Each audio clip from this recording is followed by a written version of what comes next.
New questions tonight over a risky state police maneuver or intentionally hitting and spinning out cars during chases. We've showed you pit maneuvers before. Last month, Working for You uncovered how troopers are using them more often, sometimes leading to wrecks, deadly wrecks. Susan LaCoria explains how a lawsuit now has lawmakers weighing in. It was so scary. Bracing for what's about to hit. In my head, I was going to lose the baby. It's Nicole Harper's first time watching this dash camera video. That was rough to watch. But she already had a front row seat. Are you the only one in the vehicle? Yes. Okay. Pregnant. As the driver of this SUV hit and flipped by an Arkansas State Police trooper. Why didn't you stop? Because I didn't feel like it was safe. Well, this is where you ended up. Senior Corporal Rodney Dunn tried to pull her over for speeding. He claims she fled. Less than 2 minutes after his blue lights went on, he used a pit maneuver, a risky way troopers hit and spin out cars to end chases. I thought it would be safer to wait until the exit. No, ma'am, you should pull over when law enforcement stops you. In daylight, it's easier to see the smaller shoulder on this stretch of I-67-167 where the crash happened. But less than a mile down the road, the shoulder widens, and there's the next exit. Were you fleeing in this case? No, I slowed down. A few more seconds, and none of this would have happened. Now sitting in her lawyer's office, Harper is suing state police, saying the pit was negligent and excessive force. The suit points to the video, arguing Harper signaled she wanted to stop. I feel like I had heard that that's what you do. You slow down, you put your flashers on, and you drive to a safe place.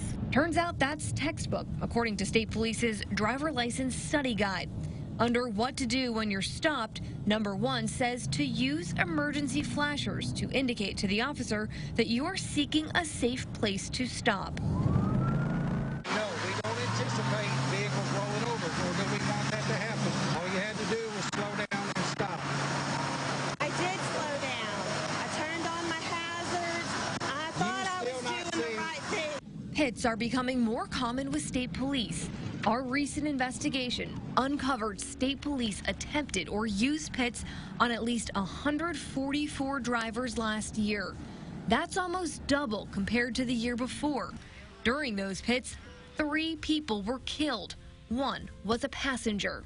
What was done to Miss Harper was deadly force. Harper's lawyer wants the lawsuit to change state police policies, saying there need to be limits on when officers are allowed to use pits.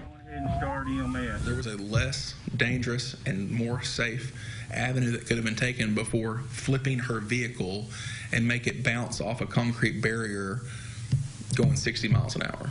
We've tried to talk to state police about what happened here and about pits in general. The department isn't talking and sent a statement saying it's up to the driver to stop. But this is a road some lawmakers at the Capitol want to go down. I think it will probably be appropriate that we have a committee hearing to look at this. Senator Bob Ballinger is one of the leaders of a joint committee that oversees state police. Find out how we're using it, what type of training, what type of limitations we have, and what are the justifications for the increased usage of it.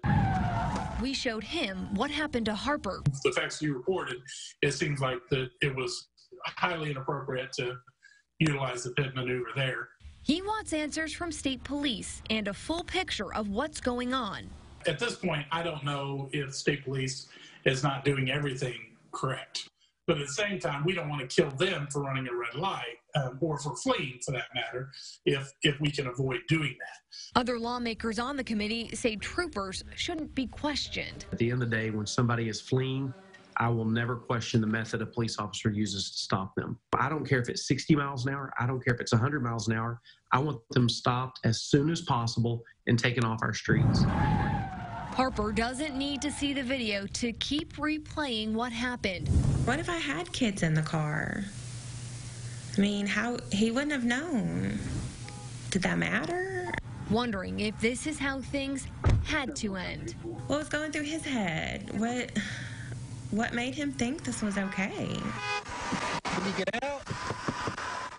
I'm told there could be a committee meeting this month to talk about pits, but an exact date hasn't been set at this point. The statement we received was from State Police Director Colonel Bill Bryant. He said the department has seen an increase in drivers fleeing over the past 5 years, which is why more pits are being used. Back to you.